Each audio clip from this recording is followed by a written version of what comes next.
Hello students, this is Surya Pratap Singh and here we are with the lecture number 2 of chapter 5 of class 12th Magnetism and Matter. So today we are going to begin with the numericals on Coulomb's law for magnetic force.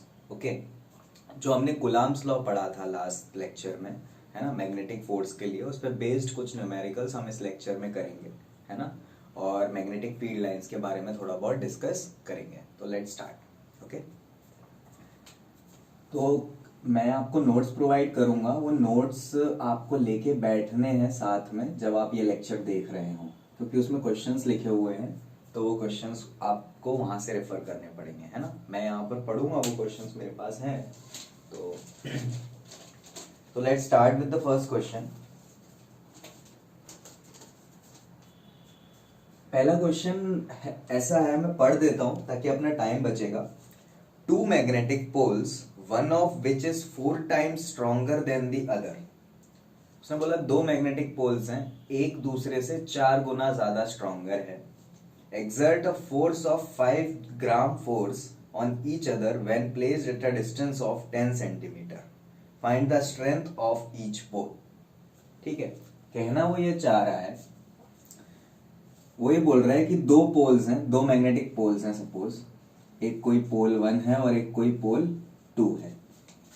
अब इसकी कुछ pole strength है, इसकी कुछ pole strength है. Suppose इसकी अगर QM है तो इसकी 4 QM है, क्योंकि उसने बोला है कि this is 4 times stronger then first one. ठीक है, और बोला है ये दोनों जो मैग्नेटिक पोल्स हैं इनके बीच की दूरी जो है वो है 10 सेंटीमीटर. कितनी है? 10 सेंटीमीटर.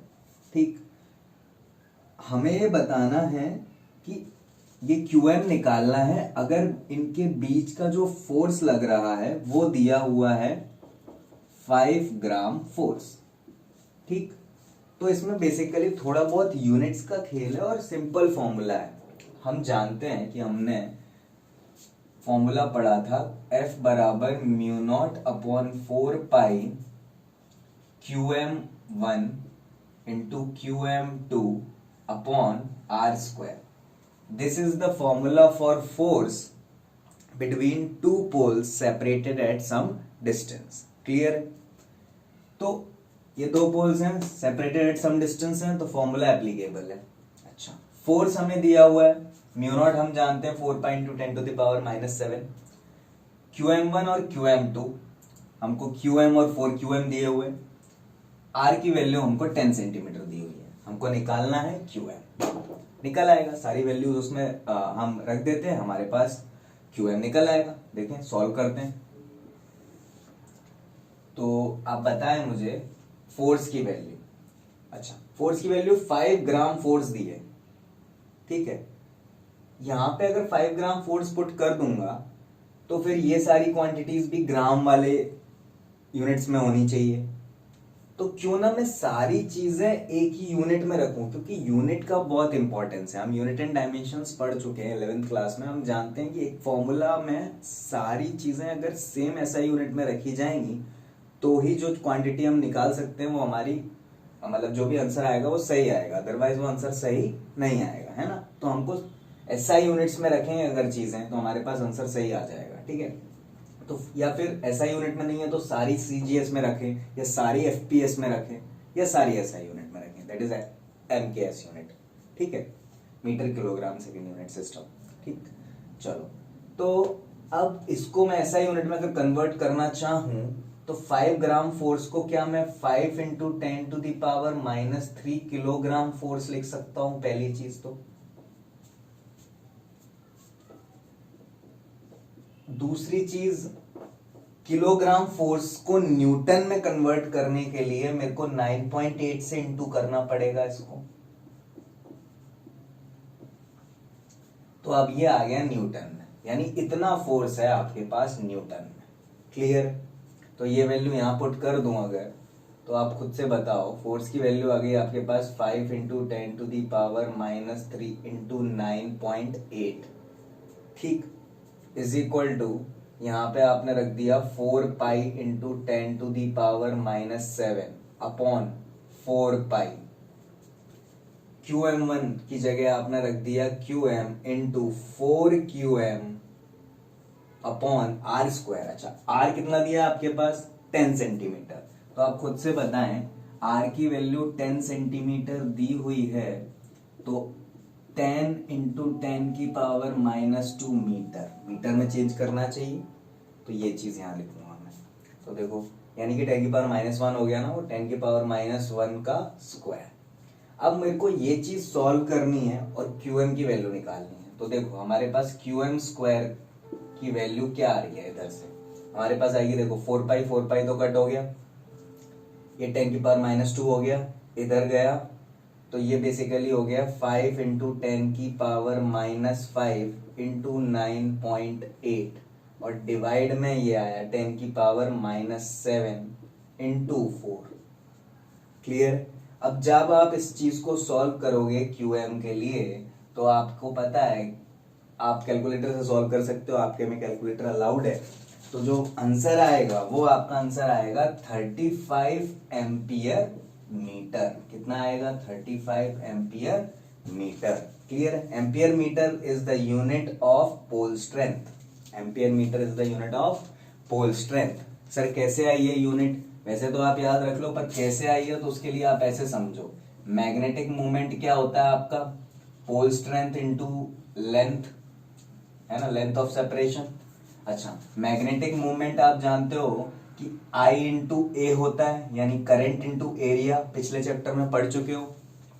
तो करंट इंटू एरिया यानी कि ampere metre square is the unit of magnetic movement. तो QM की यूनिट निकालनी है, तो यहाँ पे L की यूनिट रख दो, तो L की यूनिट इज मीटर। तो QM की यूनिट क्या आ गई? QM की यूनिट आ गई आपके पास एम्पियर मीटर। मतलब ये मीटर इधर डिवाइड हुआ ना, तो एम्पियर मीटर किसकी यूनिट आई? QM की आई।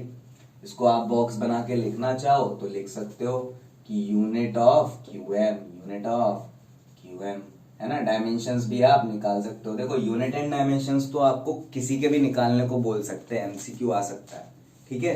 तो आपको बेसिक कंसेप्ट 11th के याद रखने हैं यूनिट्स एंड डायमेंशंस के लिए। क्लियर है? ठीक है।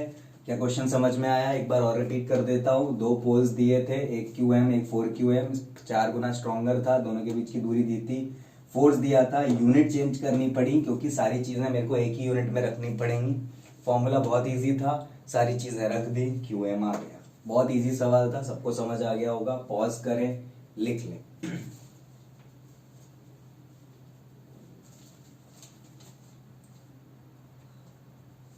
चलो नेक्स्ट करते हैं।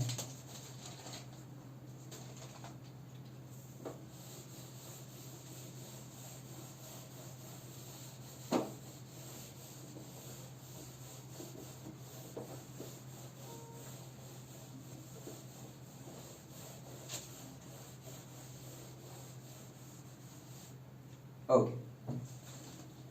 So, next question is, two similar magnetic poles, similar, having pole strengths in the ratio 1:2, pole strength का ratio इस बार 1:2 दिया है, are placed 1 meter apart. Find the point where a unit pole experience no net force due to the two poles. कहने का मतलब उसका ये है कि कोई सिमिलर मैग्नेटिक पोल है, ये क्वेश्चन 2 है आपका। दो सिमिलर मैग्नेटिक पोल्स हैं, एक पोल दूसरा पोल, सिमिलर हैं, एक जैसे हैं, ठीक है। पोल स्ट्रेंथ इसकी दे रखी है QM, तो इसकी हो गई आपकी 2QM, क्योंकि 1:2 के रेशियो में दे रखी है पोल स्ट्रेंथ, ठीक। अच्छा, दूसरा बोला इनके बीच की दूरी है 1 मीटर अपार्ट। कितनी है? 1 मीटर अपार्ट। अच्छा, find the point where a unit pole experience no net force due to the two poles. कहने का मतलब उसका ये है कि मुझे एक कहीं भी एक पॉइंट ढूंढना है, इस एक्सिस पे हो वो या यहां हो, कहीं भी हो, इन दोनों पोल्स की वजह से उस पॉइंट पे जो यूनिट पोल रखा है, उस पॉइंट पे जो क्या रखा है? यूनिट पोल रखा है, वो कोई फोर्स एक्सपीरियंस ना करे। अच्छा, यूनिट पोल रखा है, सपोज मान लो कि यहां पे कहीं यूनिट पोल रखा है, क्लियर है। अब इस पे नेट यूनिट पोल का मतलब इसकी QM की वैल्यू क्या है, 1 है। यूनिट पोल का मतलब QM की वैल्यू क्या है, 1 है। यूनिट पोल में आज फिर से समझा दूंगा आपको, है ना, ज्यादा परेशान मत हो। इसकी QM की वैल्यू 1 है। यूनिट पोल मतलब पोल स्ट्रेंथ 1, ठीक। अच्छा, तो QM ये कोई मान लिया मैंने, लेट अस एज्यूम कि यहाँ कोई है पॉइंट जहां पर कोई यूनिट पोल रखा हुआ है। अब इस पॉइंट पे, इस पोल पे कोई फोर्स नहीं है इन दोनों की वजह से, है ना। ऐसा पॉइंट बताएं। ऐसा क्या बताएं, ऐसा पॉइंट बताएं। तो अब खुद से बताओ, ये जो इस पे फोर्स लगाएगा और ये जो इस पे फोर्स लगाएगा, वो दोनों फोर्स बराबर होने चाहिए और इक्वल होने चाहिए। वो दोनों फोर्स बराबर होने चाहिए और इक्वल होने चाहिए, तभी वो नेट फोर्स नहीं आएगा। कोई नेट फोर्स नहीं आएगा। फोर्स इक्वल एंड अपोजिट होंगे तो नेट फोर्स उस पॉइंट पे क्या हो जाएगा, 0 हो जाएगा। तो बहुत सिंपल तरीके से हम सॉल्व कर लेते हैं। हम बोल देते हैं कि फोर्स जो है, force on unit pole due to first pole बराबर force on unit pole due to second pole. Simple. पहले पोल की वजह से इस पे लगेगा और इसकी वजह से इस पे जो लगेगा वो दोनों बराबर हैं। वो दोनों बराबर हैं, तभी इस पे नेट फोर्स नहीं है ना, क्योंकि ये सिमिलर पोल्स हैं। सिमिलर पोल्स हैं तो ये इसको रिपेल करेगा। तो अब ये पॉइंट बीच में तो नहीं हो, यहां तो नहीं हो सकता। अब ये भी तो सोचो आप, ये पॉइंट अगर इधर होगा और ये सिमिलर पोल्स हैं, ठीक, तो अगर ये साउथ है, ये साउथ है, और सपोज ये नॉर्थ पोल है, ये नॉर्थ पोल है सपोज, और ये साउथ है और ये साउथ है, तो साउथ वाला इसको खींचेगा, ये भी इसको खींचेगा, तो फोर्स इधर ही होगा। तो नेट फोर्स इधर तो कभी 0 नहीं आएगा, ऐसे ही इधर भी कभी 0 नहीं आएगा। कहाँ आएगा, बीच में आएगा। ये वही इलेक्ट्रिक फील्ड वाले सवाल है कि कहाँ पे लाइन पे बताओ इलेक्ट्रिक फील्ड 0 होगी या फोर्स 0 होगा, नेट फोर्स, बिल्कुल वैसा ही।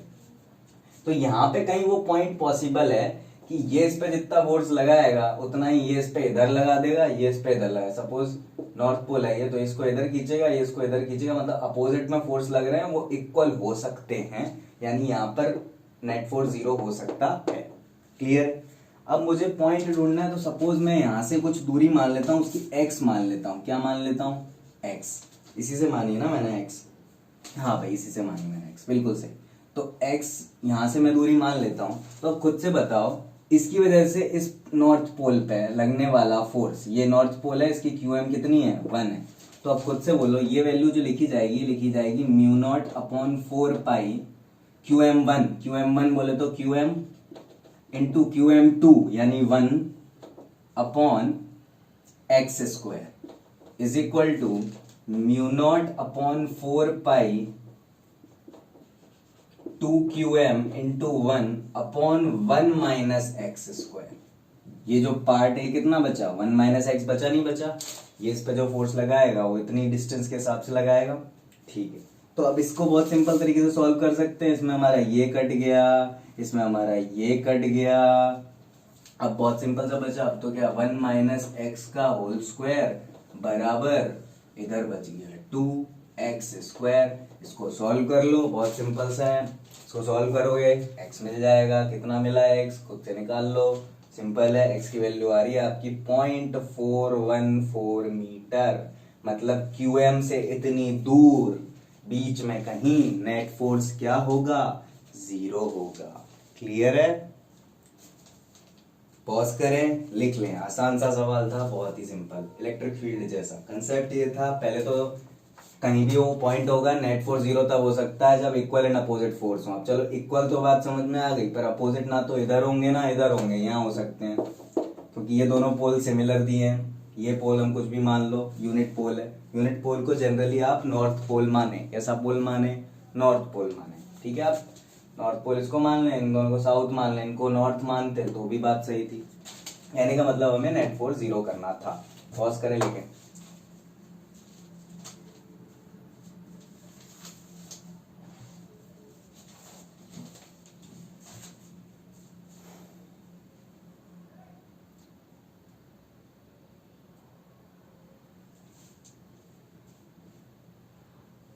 चलो नेक्स्ट क्वेश्चन।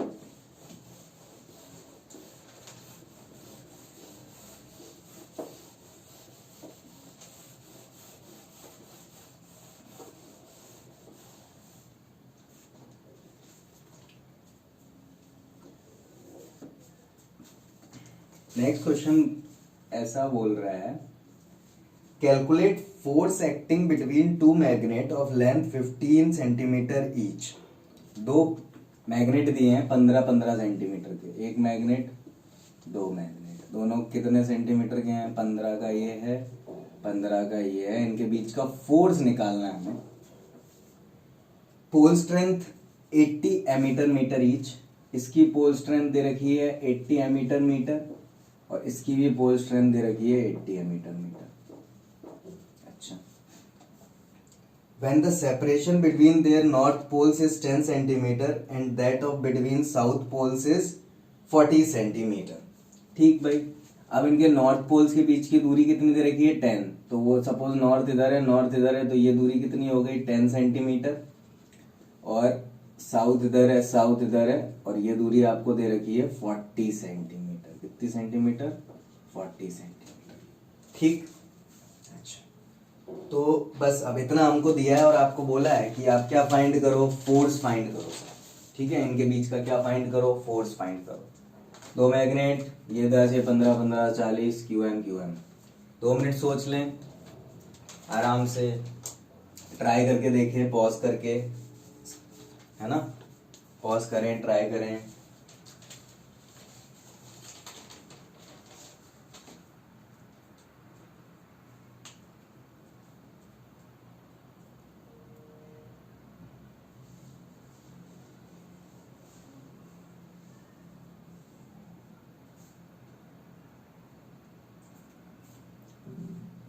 ओके, आइए करते हैं। तो देखो इसमें क्या दिया है आपको?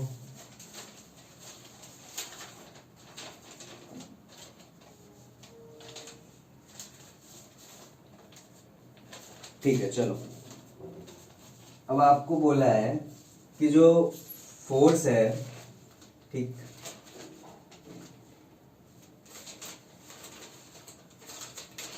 लास्ट क्वेश्चन मैंने यही करा है ना? ठीक है, चलो आओ। तो इसमें बोला है आपको, सबसे पहले आप ये जो भी दोनों को N1 N1, इसको N1, इसको N2 बोल लो, इसको S1, इसको S2 बोल लो। ठीक है। अच्छा, अब मुझे बताओ कि फोर्स बिटवीन N1 N2 कितना होगा? N1 N2 के बीच में फोर्स लगेगा ना, रिपेल करेंगे एक दूसरे को, तो कितना होगा N1 N2 के बीच में फोर्स? N1 N2 के बीच में फोर्स होगा μ0/4 इंटू 80 इंटू 80 अपॉन 10 इंटू 10 की पावर -2 का स्क्वायर। क्या ये बात सबको समझ में आई? क्या ये बात सबको समझ में आई? यार बहुत सिंपल है, इनके बीच की दूरी लिख दी। ठीक है, तो ये जो फोर्स कैलकुलेट किया, आप कैलकुलेट कर लेना, 0.064 न्यूटन आया। कितना आया? 0.064 न्यूटन आया। अच्छा, अब दूसरी चीज आप क्या ढूंढोगे इसमें? Force of repulsion between S1 and S2, इनके बीच का रिपल्शन ढूंढो। क्यों ढूंढ रहे हैं अभी समझ में आ जाएगा। μ0/4 इंटू फिर से 80 इंटू 80, क्योंकि पोल स्ट्रेंथ तो वही रहने वाली है, साउथ पोल हो या नॉर्थ पोल हो, मैग्नेट तो एक ही होता है। और यहाँ पे कितना आएगा? 40 इंटू 10 की पावर -2 का स्क्वायर। आप इसको सॉल्व करोगे, आपके पास जो वैल्यू निकल के आएगी वो आएगी 0.004 न्यूटन। कितनी आएगी? 0.004 न्यूटन। ठीक, अब आप क्या निकालोगे? देखो हमको दो मैग्नेट दिए थे, तो इस बार हमको पोल्स नहीं दिए थे। बात समझ में आई? तो हम क्या कर रहे हैं, हम पहले N1 N2 के बीच का फोर्स निकाला, फिर S1 S2 के बीच का निकाला, अब S1 N2 के बीच का निकालेंगे, फिर N1 S2 के बीच का निकालेंगे। यही 4 पॉसिबिलिटी है, चारों निकाल लेते हैं। तो चलो, आपने बोला आप तीसरा फोर्स निकाल रहे हो N1 और S2 के बीच का, तो force between N1 and S2, तो N1 और S2, तो कितनी दूरी है इनके बीच की? 10 और 15 25 है। ठीक है, दोनों 80-80 गई है। अच्छा, अब रिपल्सन होगा, अट्रैक्शन होगा, वो भी हम अभी डिसाइड कर लेंगे। ठीक है, N1 S2 के बीच का फोर्स निकालो, तो ये आप लिखोगे μ0/4 इंटू 80 इंटू 80 अपॉन 25 इंटू 10 की पावर -4, सॉरी 10 की पावर -2 का होल स्क्वायर। ठीक, तो ये जो चीज आप सॉल्व करोगे ये आपके पास आएगी 0.004 न्यूटन, नहीं 0.010 न्यूटन, ठीक है। अच्छा, ऐसे ही आप जब N1 S2 हो गया, अच्छा अब S1 N2 निकालो, S1 N2, तो खुद से देखो क्या ये 25 सेम दूरी रह जाएगी, 10 और 15 25, यानी कि बिल्कुल ऐसा का ऐसा बनेगा, ऐसा का ऐसा बनेगा, यानी म्यू नॉट अपॉन 4 सेम चीज आएगी, यानी कि सेम आएगा ये 0.010 न्यूटन, ये तो लॉजिकल है। अब बात करो डायरेक्शन की, खुद से सोचो N1 N2 रिपेल करेगा, तो N1 N2 के बीच का जो फोर्स है वो कुछ ऐसा लग रहा होगा, बात समझ में आई? ये चीज, ये जो फोर्स है ये कुछ ऐसा होगा, ऐसे समझ लो आप। तो S1 S2 के फोर्स के बीच का फोर्स भी कैसा होगा, ऐसा ही होगा, मतलब उधर इधर धक्का। अच्छा, N1 S2 के बीच का फोर्स सोचो, N1 और S2, तो नॉर्थ पोल साउथ पोल को खींचेगा या साउथ पोल नॉर्थ पोल को खींचेगा। अब अपना एक डायरेक्शन मानो, आप एक मैग्नेट की पे आ जाओ, क्योंकि दोनों साइड तो नहीं ले सकते, तो एक मैग्नेट पे बैठ जाओ, इस पे बैठ जाओ, इसको देखो, तो देखो N1 पे जो फोर्स लग रहा है, तो N1 पे इसकी वजह से फोर्स लगा, इसने रिपेल किया, यानी ये फोर्स सपोज इधर है। S1 पे N2 की वजह से जो फोर्स लगा, S1 पे N2 की वजह से जो फोर्स लगा वो कहां लगा होगा, इस तरफ लगा होगा, तो S1 N2 के बीच से इस तरफ फोर्स आ गया, क्लियर है। N1 S2 के बीच का जो फोर्स होगा, मतलब N1 को S2 ने क्या किया होगा, अपनी तरफ खींचा होगा, तो ये वाला फोर्स भी कहां जाएगा, इधर जाएगा। और खुद से सोचो S1 S2, तो S1 पे इधर बैठ के इसको देख रहे हैं ना, तो S2 उसको धक्का दे रहा होगा उधर, तो ये फोर्स इधर आ रहा होगा, यानी कि ये डायरेक्शन फोर्स की मिल गई। अब कौन बड़ा कौन छोटा खुद से देख लो, ये 0.064 है, ये 0.04 है, ये 0.068 बनेगा मिलके, यानी कि इस साइड समथिंग 0.068 बनेगा और इस साइड समथिंग कितना बनेगा, 0.020 बनेगा, यानी कि जो नेट फोर्स आएगा वो इधर कहीं आएगा, वो भी 0.048 समथिंग। बात समझ में आई यार, आई नहीं आई, है ना? मैंने बहुत आसान से समझाने की कोशिश करी है, बाकी आप डायरेक्ट लिख सकते हो कि जो रिजल्टेंट आएगा वो आपका आएगा FN1N2 plus FS1S2 plus FN1S2 plus minus FS1N2, मतलब इन दोनों को प्लस करके इन दोनों को माइनस कर दिया कुल मिला के, तो कितना आया हमारे पास 0.048 न्यूटन।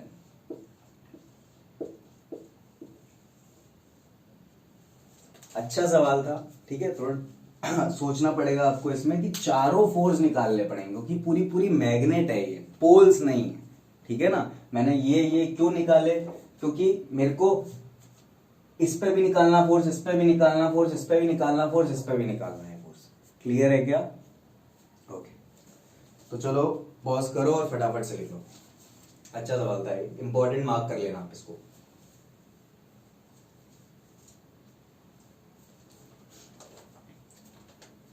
चलो नेक्स्ट क्वेश्चन करते हैं।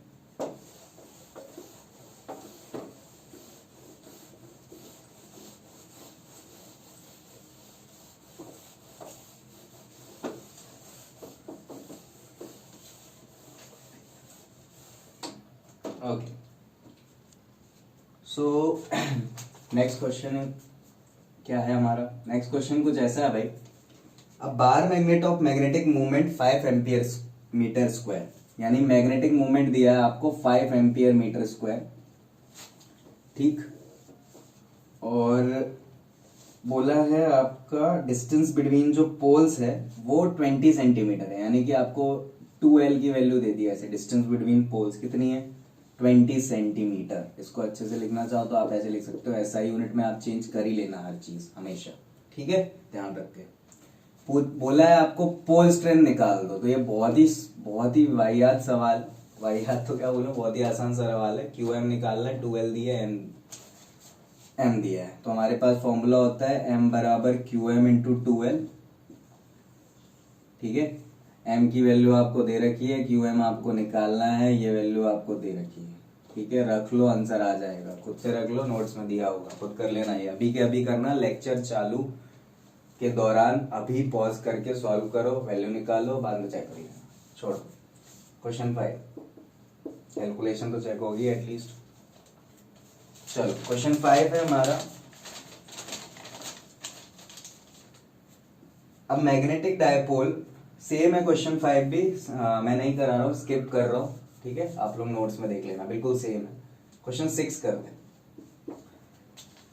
क्वेश्चन 6 ऐसा बोलता है, steel wire of length L has a magnetic moment M।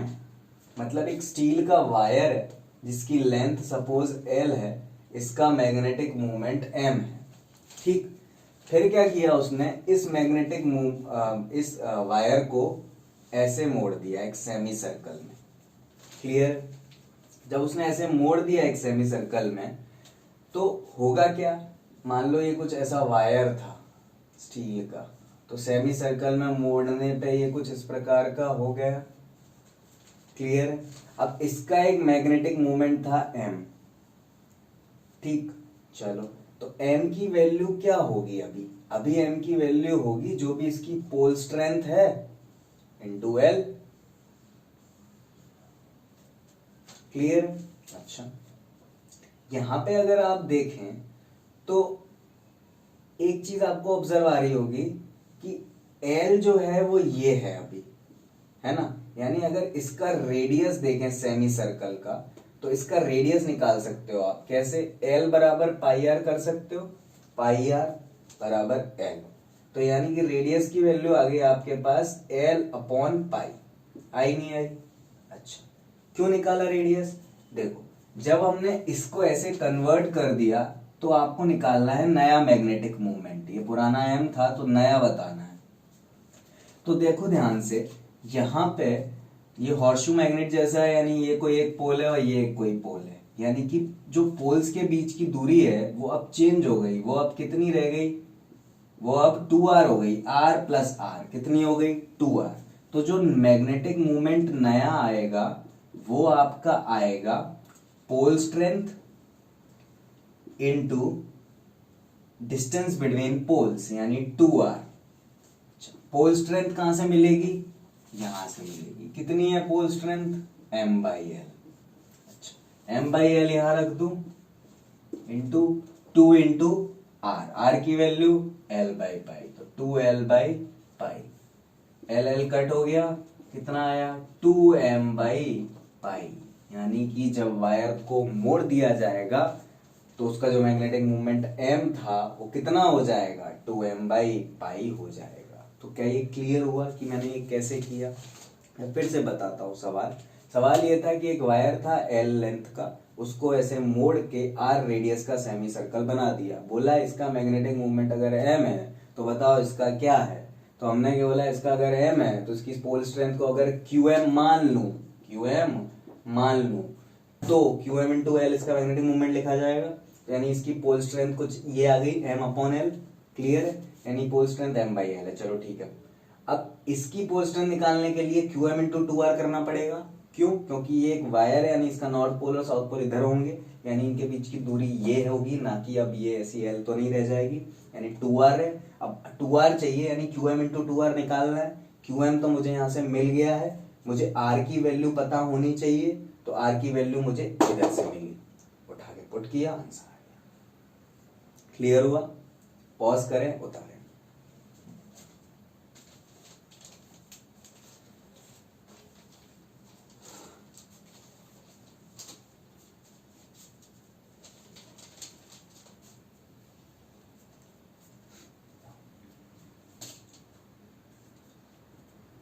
चलो,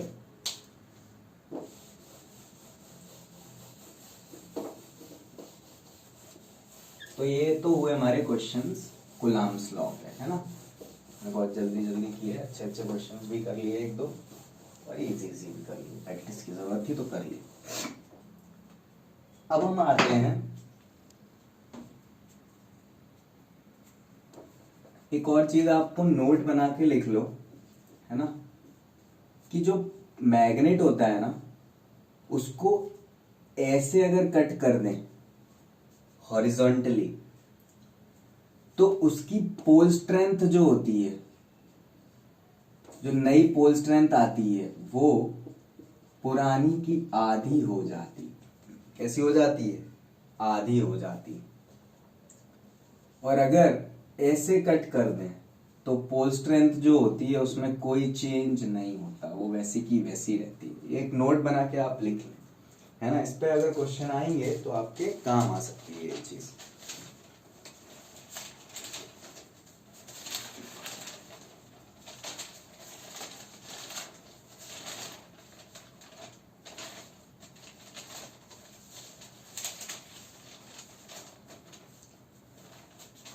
ठीक है, चलो। अच्छा, अब नेक्स्ट टॉपिक जो हम पढ़ने जा रहे हैं वो बहुत ही इजी है, आपने पढ़ा हुआ होगा, और आज का शायद लास्ट टॉपिक होगा इस लेक्चर का, है ना। ये लेक्चर मेनली कूलम्ब्स के जो न्यूमेरिकल थे उस पर बेस्ड था, और ये मैग्नेटिक फील्ड लाइन का इंट्रोडक्शन मेरे को इसमें देना था। तो magnetic field lines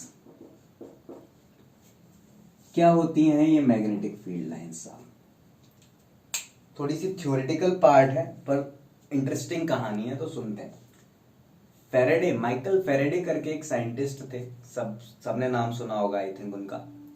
Michael Faraday ने पहली बार मैग्नेटिक फील्ड लाइंस का कंसेप्ट इंट्रोड्यूस किया था, है ना, just to visualise the magnetic force. What my point, उन्होंने देखो, जब वो दो मैग्नेट को पास में लाए तो उन्होंने देखा देयर इज अ फोर्स, है ना। जब वो मैग्नेट बहुत दूर थे तो वो फोर्स नहीं था, जब वो बहुत पास लाए गए तो वो फोर्स था। यानी उन्होंने ऐसा बोला, यानी कुछ फील्ड लाइंस होती हैं एक मैग्नेट जो अपने आसपास निकालता है, अगर वो फील्ड लाइन दूसरे मैग्नेट तक पहुंच जाती हैं तो अट्रैक्शन या रिपल्शन हो सकता है। यानी फील्ड लाइंस का कंसेप्ट पहली बार फैराडे ने सोचा था। क्लियर है? अच्छा, अब होती क्या है ये मैग्नेटिक फील्ड लाइंस? तो मैग्नेटिक फील्ड लाइंस को ऐसे डिफाइन किया जाता है कि basically they are the curve at which if you draw a tangent you will get the direction of magnetic field at that particular point. बात समझ में आई? समझाता हूं। वो ऐसा कहना चाह रहा है, मैग्नेटिक फील्ड लाइन वो लाइंस होती हैं, कोई भी कर्व लाइन होंगी या सीधी लाइन होंगी, कुछ भी हो सकती हैं। कर्व है, सीधी है, तो ऐसी कर्व लाइंस अगर उसके किसी एक पॉइंट पे मैं टेंजेंट ड्रॉ अगर करूं, क्या ड्रॉ करूं?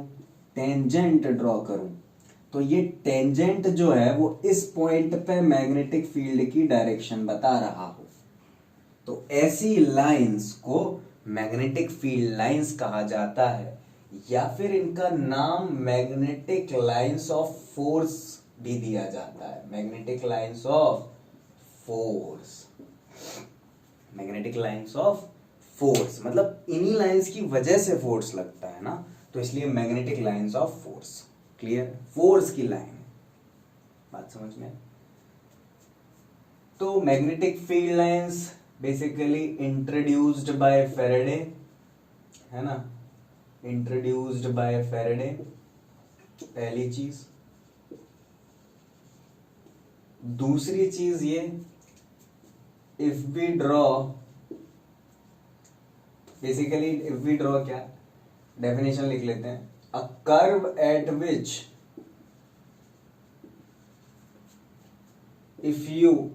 if we draw a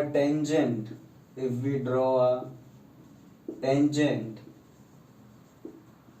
at any point,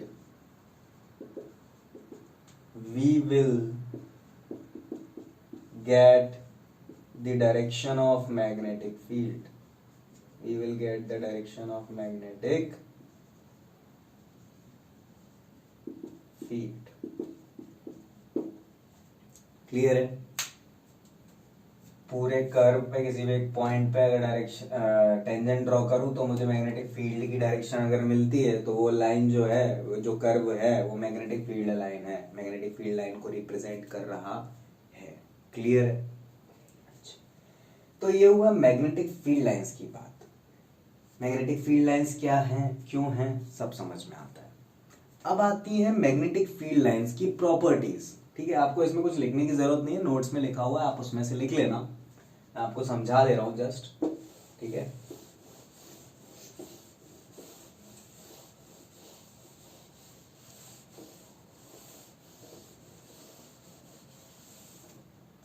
okay.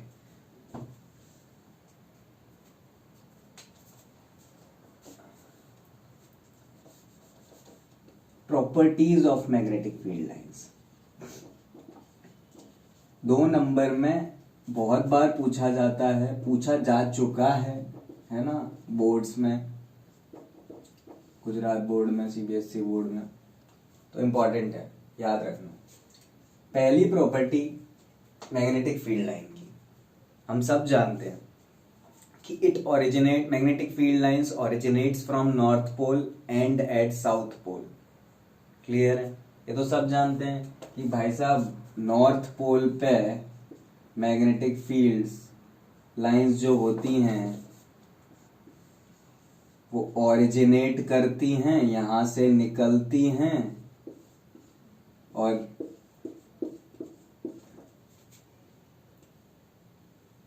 निकल के कहाँ जाती हैं, साउथ पोल में जाती हैं। कहाँ जाती हैं, साउथ पोल में जाती हैं। इस टाइप का होता है, अच्छे से फिगर आप बना सकते हो, बहुत सारा है ना। और पहली प्रॉपर्टी कि नॉर्थ से निकलती हैं, साउथ में जाती हैं, बाहर। अंदर अगर देखेंगे मैग्नेट के तो साउथ से नॉर्थ की तरफ आती है, साउथ से नॉर्थ की तरफ आती है। ठीक, अब ये ऐसे जा रही है, घूम के ऐसे ही आ जा रही है, मतलब ये क्लोज्ड लूप्स हैं। कैसे लूप्स हैं, क्लोज्ड लूप्स। इलेक्ट्रिक फील्ड अगर होती थी तो पॉजिटिव से निकलती थी तो इधर ही इधर फैल जाती थी, ऐसे लौट के नेगेटिव में नहीं घुसती थी। ये तो पॉजिटिव ऐसे निकल, सब सोच यहां से निकला, यहां घुस गया, ऐसा। ठीक, तो they always form close loop, दूसरी प्रॉपर्टी। ठीक है, तीसरी प्रॉपर्टी सुने, इंटीरियर में वो साउथ से नॉर्थ होती है। 3 प्रॉपर्टी हो गई, बाहर नॉर्थ से south, originate from north and at south pole, inside the magnet it is from south to north। 2 property. तीसरी property they always form close loop. ठीक, चौथी प्रॉपर्टी, इसी डायग्राम पे बेस्ड ना सारी प्रॉपर्टी। चौथी प्रॉपर्टी क्या बोलती, चौथी प्रॉपर्टी बोलती है कि ये जो मैग्नेट से जहां भी फील्ड लाइन घुस रही हैं या निकल रही हैं वो 90 डिग्री पे होता है। कितने डिग्री पे होता है, 90 डिग्री पे, मतलब परपेंडिकुलरली मैग्नेटिक फील्ड मैग्नेट के परपेंडिकुलरली मैग्नेटिक फील्ड लाइंस निकलती हैं, मैग्नेट के परपेंडिकुलरली। ठीक, अच्छा, ये तो हुई 3-4 प्रॉपर्टी।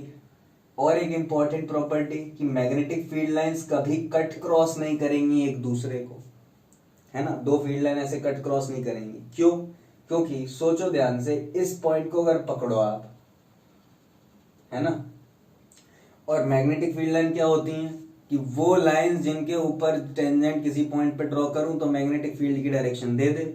तो अब सोचो, ये लाइन है, इसके इस पॉइंट पे टेंजेंट ड्रॉ करोगे तो ऐसे करोगे, यानी मैग्नेटिक फील्ड इधर आई इसके हिसाब से। पर इस लाइन के हिसाब से इस पॉइंट की मैग्नेटिक फील्ड यहां कहीं आई। टेंजेंट अगर ऐसे ड्रॉ करूं या ऐसे ड्रॉ करूं, जहां भी करूं, यानी एक ही पॉइंट पे 2 डायरेक्शन हो गए मैग्नेटिक फील्ड के, जो पॉसिबल नहीं है, जो पॉसिबल नहीं है। तो ऐसा लिखा होता है किताबों में कि 2 magnetic field lines never intersect each other because if they do so then there will be 2 direction of magnetic field at the same point of intersection of the lines। बात समझ में आई, बात समझ में आई। ठीक है, एक ही पॉइंट पे 2 डायरेक्शन हो जाएंगे मैग्नेटिक फील्ड के, जो कि पॉसिबल नहीं है। तो इंटरसेक्ट नहीं कर सकती 2 लाइंस कभी। क्या नहीं कर सकती, इंटरसेक्ट नहीं कर सकती। क्लियर हुआ। तो बेसिकली ये छोटी मोटी प्रॉपर्टीज थी किसकी, मैग्नेटिक फील्ड लाइंस की। ठीक है, तो हमने अभी तक चैप्टर में क्या क्या कवर कर लिया है, हमने चैप्टर में सबसे पहले स्टार्ट किया मैग्नेट और उसकी प्रॉपर्टीज से लेके, फिर हमने कूलम्ब्स लॉ मैग्नेटिक फोर्स का पढ़ा, ठीक है। फिर हमने उस पर बेस्ड थोड़े से न्यूमेरिकल्स करे और आज हमने डिस्कस किया मैग्नेटिक फील्ड लाइंस के बारे में, ठीक है। अब हम धीरे धीरे इस चैप्टर में आगे बढ़ेंगे। आज के लिए इतना ही रखते हैं। तो hope you are having good time. Notes please जरूर साथ में रखिएगा ये लेक्चर को देखने से पहले, ठीक है। और ये लास्ट का जो चीज है ये आपको लिखने की जरूरत नहीं है ना। ये एक डायग्राम आप जरूर बना सकते हैं अगर आप बनाना चाहें तो अभी के अभी, ठीक है। या फिर ऐसा डायग्राम आपको पता है कि कैसे बनता है, आप जानते हैं, 10th में पढ़ा हुआ है आपने, इजी चीजें हैं। तो बस आप थोड़ा ध्यान लगाइए, अच्छे से नोट्स बनाइए और कोई भी तकलीफ हो तो बेझिझक पूछिए प्लीज, है ना। तो थैंक यू। तो मिलते हैं नेक्स्ट लेक्चर में।